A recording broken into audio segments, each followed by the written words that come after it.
Nah, mumpung lagi bahas buku anak-anak, ini buku favorit saya dan saya puterin, bahkan kalau ke tim-tim pun masih saya puterin terus, yaitu The Hare and the Tortoise.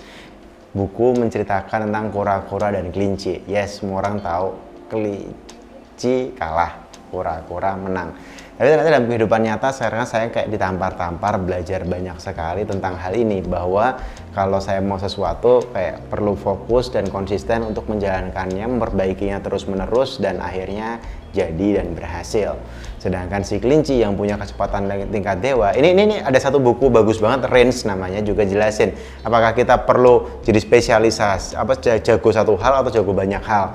Basically saya juga sepakat bahwa mungkin dengan sangat cepat kita nyoba banyak hal dulu boleh lah, tapi ada batas waktunya. Misalnya let's say 5 tahun pertama dalam karir kita, tapi dalam 5 tahun berikutnya, kemudian setelah 5 tahun kita juga udah harus ngetok palu. Aku udah nyoba 10 hal dalam waktu let's say 5 tahun atau 7 tahun gitu, terus habis itu ketok palu aja, aku milih satu ini untuk 10 tahun atau 20 tahun ke depan. Itu akan jauh lebih bagus dibanding kita berusaha spesialisasi tapi dalam hati juga masih galau, atau bisa jadi kita kayak yang udah ketok palu tapi ternyata masih belum yakin dengan hasil ketok palu kita.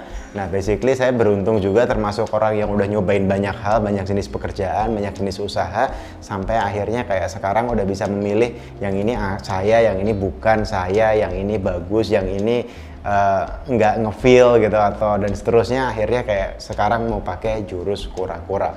Dulu kura-kura pertama saya adalah 10 tahun pertama, yaitu 10 Oktober, bukan 10 tahun pertama ya, misalnya 10 tahun itu kayak jalur kura-kura. 10 Oktober 2010 sampai 10 Oktober 2020 bangun Inspira Super Team.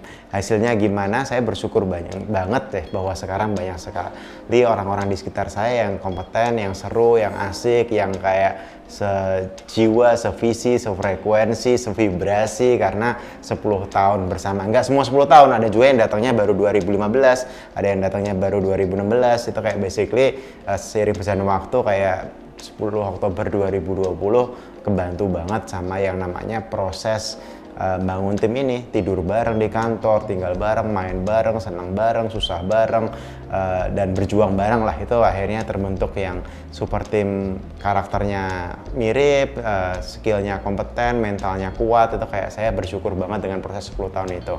Sekarang kita kayak punya sebuah game menuju 10 Oktober 2045 basically, tapi 17 Agustus 2045 juga oke, selisih 1-2 bulan.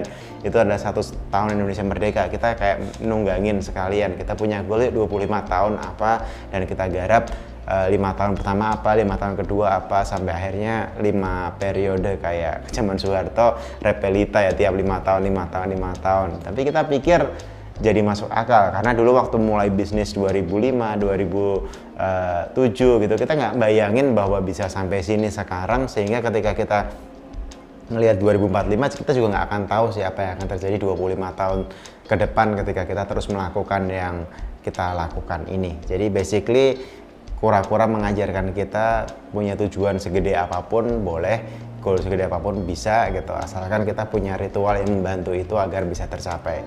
Dan akhirnya saya pun sekarang per besok atau nggak tahu kemarin, tergantung video ini di upload kapan, 20 Mei kemarin, Hari Kebangkitan Nasional, semua tim saya punya ritual kayak 1000 harinya.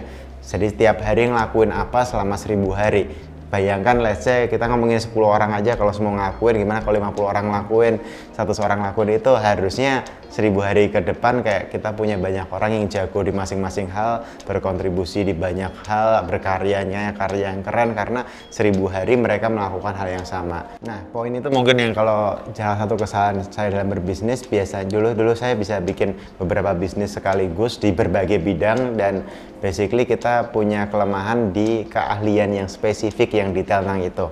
Kalau makro manajemen, ngomongin marketing, ngomongin bangun timnya jago, tapi ketika ngomongin misalnya properti, itu kan ada ngomonginnya sama perizinan, ada ngomonginnya sama bentuk bangunan dan seterusnya. Atau misalnya kita ngomongin dunia pertanian, itu ada ngomongin hama, ada ngomongin pupuk dan seterusnya. Itu detail-detail yang memang harus didalemin, atau minimal kita rekrut orang-orang ahli.